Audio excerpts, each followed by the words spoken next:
ವೀಕ್ಷಕರೇ, ಇವತ್ತು ಮೊದಲ ಸುದ್ದಿ ಪತ್ರಿಕೆ ಕನ್ನಡಪ್ರಭದಲ್ಲಿ ಯಾವುದು ಪ್ರಮುಖ ಸುದ್ದಿ ಅಂತ ನಾವು ನೋಡೋದಾದ್ರೆ, ಅಮೆರಿಕದ 47ನೇ ಅಧ್ಯಕ್ಷರಾಗಿ ಪ್ರಮಾಣ ವಚನವನ್ನ ಟ್ರಂಪ್ ಸ್ವೀಕರಿಸಿದ್ದಾರೆ.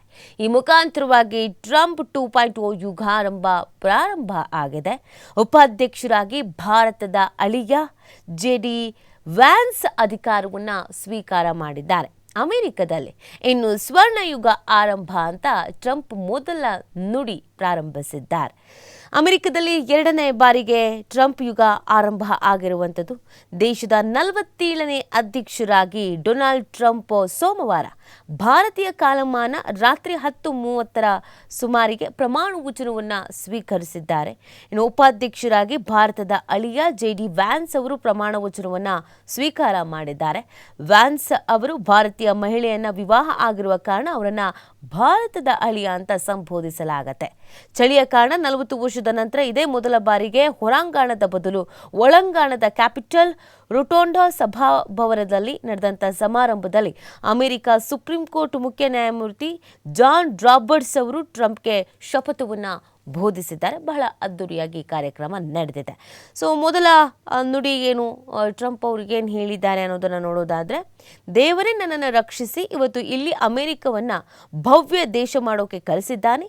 ದೇಶವನ್ನು ಸಮೃದ್ಧ, ಹೆಮ್ಮೆಯ ಹಾಗೂ ಸ್ವತಂತ್ರ ದೇಶವನ್ನಾಗಿ ಮಾಡ್ತೀನಿ ಅಂತ ಇದೇ ಸಂದರ್ಭದಲ್ಲಿ ಅವರು ಹೇಳಿದ್ದಾರೆ.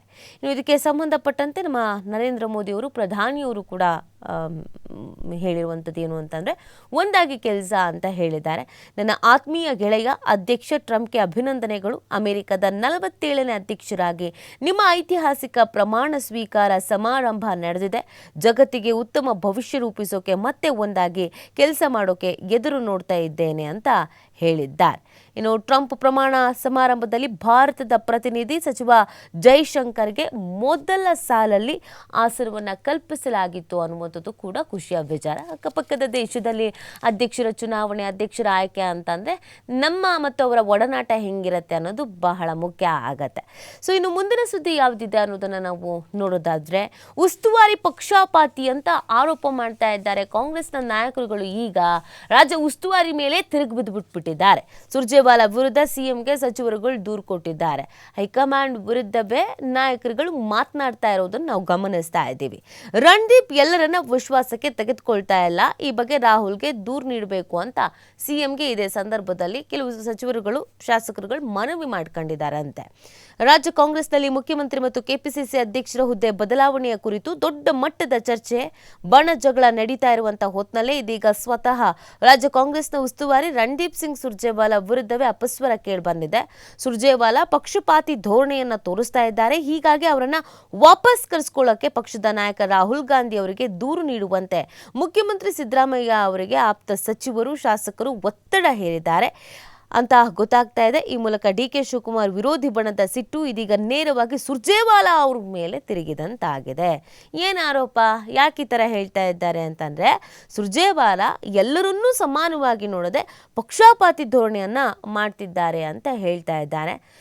ಮುಖ್ಯಮಂತ್ರಿ ಕೆಪಿಸಿಸಿ ಅಧ್ಯಕ್ಷರ ಬದಲಿಗೆ ಆಗ್ರಹಗಳ ಬೆನ್ನಲ್ಲೇ ಇದೀಗ ರಾಜ್ಯ ಕಾಂಗ್ರೆಸ್ ಉಸ್ತುವಾರಿ ಬಗ್ಗೆಯೂ ಕೂಡ ದೂರ ಹೋಗಿದೆ. ರಾಜ್ಯ ಕಾಂಗ್ರೆಸ್ ಉಸ್ತುವಾರಿ ರಣದೀಪ್ ಸುರ್ಜೇವಾಲಾ ಒಂದು ಬಣದ ಪರ ಪಕ್ಷಪಾತಿ ಅಂತ ಮಾಡ್ತಾ ಇದ್ದಾರೆ ಅಂತ ಸಿಎಂಗೆ ದೂರನ್ನು ನೀಡಲಾಗಿದೆ. ಅಂದರೆ ಡಿ ಕೆ ಶಿವಕುಮಾರ್ ಪರವಾಗಿ ನಿಂತಿದ್ದಾರೆ ಅಂತ ಇಂಡೈರೆಕ್ಟಾಗಿ ಹೇಳ್ತಾ ಇದ್ದಾರೆ.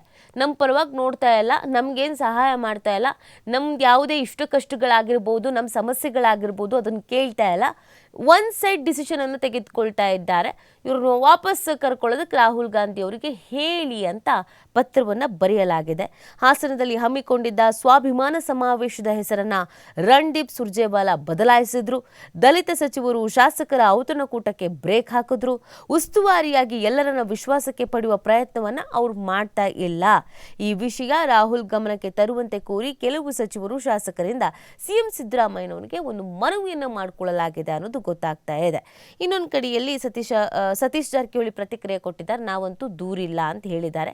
ಕೆಲವು ಸಚಿವರು ರಾಜ್ಯ ಕಾಂಗ್ರೆಸ್ ಉಸ್ತುವಾರಿ ಸುರ್ಜೇವಾಲಾ ಬಗ್ಗೆ ಪಕ್ಷದ ವರಿಷ್ಠರಿಗೆ ದೂರು ನೀಡಿರುವ ವಿಚಾರ ನಂಗೆ ಗೊತ್ತಿಲ್ಲ, ನಾವು ಅವರ ವಿಚಾರದಲ್ಲಿ ಯಾವುದೇ ದೂರನ್ನ ಕೊಟ್ಟಿಲ್ಲ ಅಂತ ಸತೀಶ್ ಜಾರಕಿಹೊಳಿ ಹೇಳಿದ್ದಾರೆ. ಇದಕ್ಕೂ ನಂಗೂ ಸಂಬಂಧ ಇಲ್ಲ ಅಂತ ಅವ್ರು ಹೇಳಿದ್ದಾರೆ.